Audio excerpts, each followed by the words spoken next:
গরুর মাংস যেহেতু অনেকটা শক্ত আর বাচ্চারা কিছুতেই চাবিয়ে খেতে পারে না, এই জন্য মানহাকে আমি এইভাবে কিছুটা ব্লেন্ড করে অল্প একটু সস দিয়ে দিয়েছি। আর যেহেতু সে সস অনেক বেশি পছন্দ করে আর সসের লোভে সে মাংসগুলো খেয়ে নিচ্ছে। আর গরুর মাংস বাচ্চাদের জন্য অনেক বেশি উপকারী। যারা বাচ্চাদেরকে গরুর মাংস দিবেন অবশ্যই অল্প অল্প করে দিয়ে দেখে নেবেন যে আপনার বাচ্চা অ্যালার্জি আছে কিনা। আর আমি ঝটপট করে দুপুরের খাবারটাও রেডি করে নিচ্ছিলাম। এখানে আমি পাট শাক রান্না করছিলাম। এই পাট শাকগুলো আমার হাজব্যান্ড বাজার থেকে কিনে নিয়ে এসেছে আর এগুলো এতটাই ফ্রেশ ছিল যে আমি সাথে সাথেই রান্না করার সিদ্ধান্ত নিয়েছি। পাট শাক আমার অনেক পছন্দের। মানুষ বাজার থেকে যে পাট শাকগুলো তিতা হয় না সেগুলো কিনে নিয়ে আসে আর আমি খুঁজে খুঁজে তিতা পাট শাকগুলো কিনে নিয়ে আসি। কিন্তু মজার ব্যাপার হচ্ছে যখন আমি দোকানদারকে জিজ্ঞেস করি যে পাট শাকগুলো তিতা হবে কিনা, ওরা ভাবে যে তিতা হলে আমি কিনতে চাইবো না, এই জন্য সবাই বলে যে না তিতা হবে না। আর এই জন্য আমি ঠিকঠাক মতো কখনোই পাট শাক কিনতে পারি না। বেশি করে পেঁয়াজ এবং রসুন কুচি দিয়ে অল্প আছে অনেকটা সময় নিয়ে ভাজা ভাজা করে পাট শাক রান্না করলে এতটাই টেস্টি হয় যে অন্য কিছু ছাড়াই ভাত খেয়ে নেওয়া যায়। ওটা গরম ভাতের সাথে পাট শাক অনেক বেশি ভালো লাগে। এছাড়াও পাট শাকের অনেক বেশি গুণ রয়েছে। তো কে কে তিতা পাট শাক অনেক বেশি পছন্দ করেন অবশ্যই কমেন্ট করে জানাবেন। আর এখানে দেখতে পাচ্ছেন আমি কিছুটা লইটা মাছ নিয়ে নিয়েছি। আর এই মাছটা সবসময় আমাদের শুটকি খাওয়া হয়, কিন্তু আজকে আমি অনেক বেশি পেঁয়াজ দিয়ে ভুনা করেছি।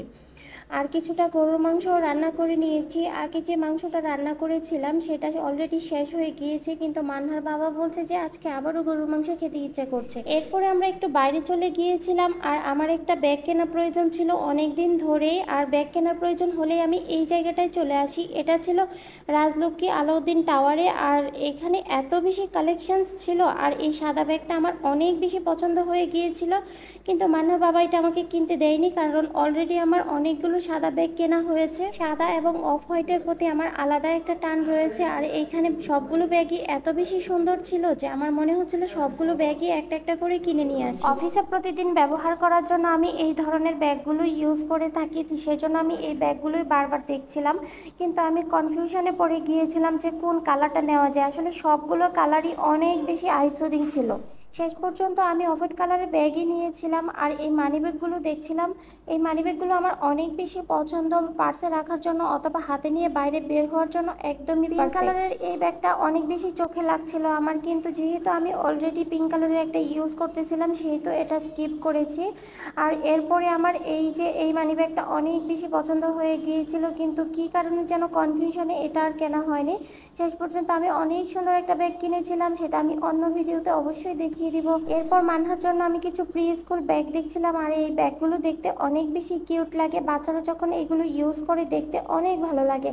আর আমি মানহা হওয়ার পর থেকে একদম ছোট থেকে আমি এই প্রি স্কুল ব্যাগগুলো ইউজ করি, আমার কাছে তো খুব ভালো লাগে। যদিও ব্যাগটা অনেক বেশি সুন্দর ছিল কিন্তু উপরে অনেক জড়ি থাকার কারণে ব্যাগটা নেওয়া হয় নাই, মনে হচ্ছিল জড়িগুলো পড়ে যেতে পারে। আর এইখানে সবগুলো ব্যাগই প্রায় একই ধরনের কালেকশনসে ছিল। অনেক সুন্দর সুন্দর ব্যাগের কালেকশনস থাকলেও কেনা হয়নি কারণ মানহার বাবা চাচ্ছিল যে ব্যাগের উপরে যেন কোনো পুতুল বা কোনো বারবি ছবি না থাকে, কিন্তু এই ধরনের কোনো ব্যাগই পারফেক্ট মতো পাওয়া হয়। তাছাড়া মানহার অলরেডি এই টাইপের ব্যাগ রয়েছে, এই জন্য আর কেনা হয়নি। এরপরে রাস্তার পাশে ছোট দোকানগুলোতে এই ছোট ছোট টাওয়ালগুলো আমি দেখতেছিলাম। মানহাকে খাওয়ানোর পরে এবং হাত মুখ মোছার জন্য আমি এই ধরনের ছোট ছোট টাওয়ালগুলো ব্যবহার করে থাকি। আর ছোট ছোট এই টাওয়ালগুলো ব্যবহার করার কারণে বাচ্চার জামা কাপড় অনেক কম নোংরা হয়ে থাকে। আর এরপরে আমি আমার ছোট বোনের জন্য কিছু ওয়ান পিস দেখছিলাম বাসায় পরার জন্য, এগুলো অনেক বেশি কমফোর্টেবল।